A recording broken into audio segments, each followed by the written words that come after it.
Brother Jack. You're watching Lights Out TV. Joining us here today, where we will be and are making the big announcement of the show at the O2 Arena on July the 13th, and also plans for the future for Joyce. Ringstar and Richard Schaefer involved as well in the promotion, and Joe, well, there was talk of him fighting Daniel Dubois, but instead he's going to be going a different direction, at least for the time being. And first though, that big fight against Alexander Ustinov in Stevenage on the 15th. Frank Warren. Good afternoon, ladies and gentlemen. Thanks for joining us. Yes, first of all, Joe's got that fight on the 18th of May at Stevenage, where he's the main support to Billy Joe Saunders' WBO World Championship fight. He's got to fight Ustinov first, and that's what he's focused on. I'm not speaking for him, I'm quite sure that would be the position. And he's got to get through that fight. If he comes through that fight okay, he will then fight on the same show on the 13th of July at the O2 as the British heavyweight title fight, which we'll talk about in a moment. What happened was the British Boxing Board of Control put out the fight between Joe and Daniel. Having spoken with Sam and the team and Adam Morley and Ricky, it was decided by them that, and I can absolutely see where they're coming from, that they were looking at the position they were in and the opportunity they have in the moment, which is to fight Ajit Cabello for the European title. He's Joey's #1 challenge to him. We have been in discussions with him, and if we can't agree terms, I'm quite sure that'll go to purse bid. And he's also the #1 challenger to the WBA, one of the WBA champions, Manuel Charr, who's got a fight quite soon, and the winner of that has also been ordered to defend against Joe. So that was his decision. He will fight, provided he comes against Ustinov, a world-ranked fighter, on the 13th of July, as I've said. So we're delighted here. He's with us. We're delighted that we're working with Richard Schaefer and Ringstar in promoting him in the future. Cabello undefeated in 19 fights, German-based, and a dangerous man.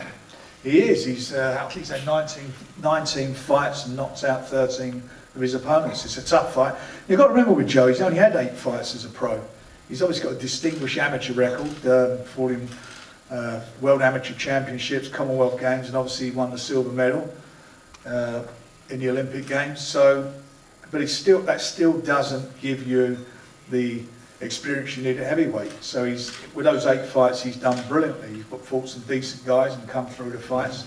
And I'm using his words. He says he's 33 years of age. He's not looking to hang around. He just wants to get into the big fights as soon as possible. And you have to admire him for that. That's what he wants, and that's what he intends to do. Before we hear from Joe, let's hear from Sam Jones, who's his manager. And you've taken the decision to look towards the WBA regular title, as Frank says, and also the European title. Just sort of put us through the thought processes and the talks that you've had to lead you to the decision to take that route. Well, I think the fight with Daniel or Nathan is always going to be there for Joe. But right now, Joe would lose his mandatory slot with the European if he took the fight with Daniel. And he's mandatory for Manuel Charr's WBA regular title. So that's the route we want to go down. We want to fight Ajit Cabello, Manuel Charr, or even Derek Chisora. I know he's looking for an opponent. That's the route we want to go down. What about being based back here at home, Joe? How are you enjoying going through the preparations? I hear you've got a new flat, and you're enjoying settling down back here in the London area. Oh yeah, it's really great to be back. You know, I'm settled. I've got a flat which is like 15 minutes from the gym. It's near Adam Booth, where we do our second session in his house, and the treadmill and stuff like that. They've got the Versa and that. So you know, it's really great to be part of a vibrant gym and a really great team, and you know, really like working on some new things. So hopefully I'll be a lot more agile and quicker for this fight against Usmanov.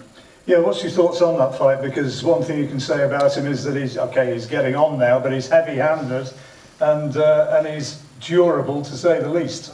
Oh, Tough guy. He's a big old boy, so I'm going to have to, he's got very good experience and he's a big, powerful heavyweight, so I have to be careful on my guard, and I'm sure he can take a lot of sticks, so I need to really put it on him. You've got an opportunity to really make a statement. I know it's a kind of a boxing cliche, isn't it? But you can really make people sit up and take notice. Well, yeah, that's what I've been doing since I started my career, because I, had to get a move on really, and strategically, my trajectory is up really steep. So, I'll have this fight, and then I've got a massive fight in July, which I'm preparing for. But obviously not overlooking Usmanov, because he's going to be a test. So what's it going to mean to you to get out in front of British fight fans again, to be back here in Stevenage in the open air and on a big bill? Oh, it's massive. To be on the undercard of Billy Joe in Stevenage, it's going to be, I could just imagine like the crowd in that football stadium, and I look forward to it. I've only boxed in London, so it's quite nice to be to box around England. So it's good to be back. And good, I would imagine. You look at the pictures that they've set up for us here in the studio with yourself, Daniel, and Nathan. I mean, it's. I look a bit hairy. He's not too keen on that picture. Good chest wig. How exciting is it to be a part of a real buzzing British heavyweight scene? Oh, it's massive. That that card in July is going to have 3 of us, so it's good. All the heavyweights seem to be from the UK these days, so and all the best ones. So it's taken over. Frank, if the European title or the WBA title can't be reached immediately, there are other names who you could go looking for, I guess. There are other possibilities, but it will be a world ranked opponent. It won't be Charles, and I doubt if it'll be the European champion in that period of time. But the worst case scenario will be a world ranked opponent, somebody ranked in the top 10 or 15. Can you throw a possible name at us, or is it too soon? I could throw 10 or 15 names at you who are ranked in the Till it's signed, it don't mean nothing. True. Joe, who would you fancy potentially? I mean, do you think that you're almost at the point where you're ready to step up against the really big boys? Yeah, obviously the top 10, as Frank mentioned. I was hoping Caballero and Char or Chisora. There's plenty of names out there. Takan and Chisora certainly, Derek's certainly spoken about the possibility of fighting you in the past.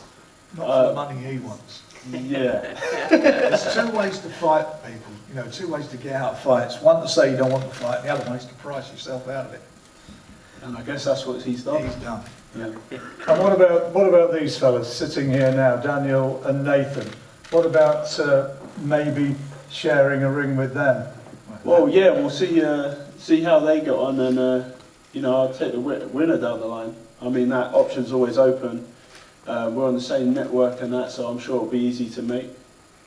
Frank, your thoughts about that? They will happen. I mean, we have no problem in making the fights what the fans want to see, and the fights that the boxers want, and we will do that. But first of all, Daniel and Nathan got a real tough fight on the 13th, and see how that pans out. But there's no doubt about it that the winner will be there. We're in a position now where these guys got to capitalise on what's happening in America. For the next couple of fights at least, Tyson's going to be based there, and broadening his brand on ESPN Plus. Obviously, Anthony Joshua's out there, and he's fighting in June, and then you've got Deontay Wilder, who's obviously a Yank, and he's based there. So all those guys fight, and fights are shown in the UK at 4s, 5 o'clock in the morning. This is the next generation. These are the next guys who are coming through. These are the guys that in 12 months' time will be fighting one of these, or maybe 2 out of the 3 will be fighting. It's not the end of the world for a loser. You know, one of them will lose, but it's not the end of the world for them.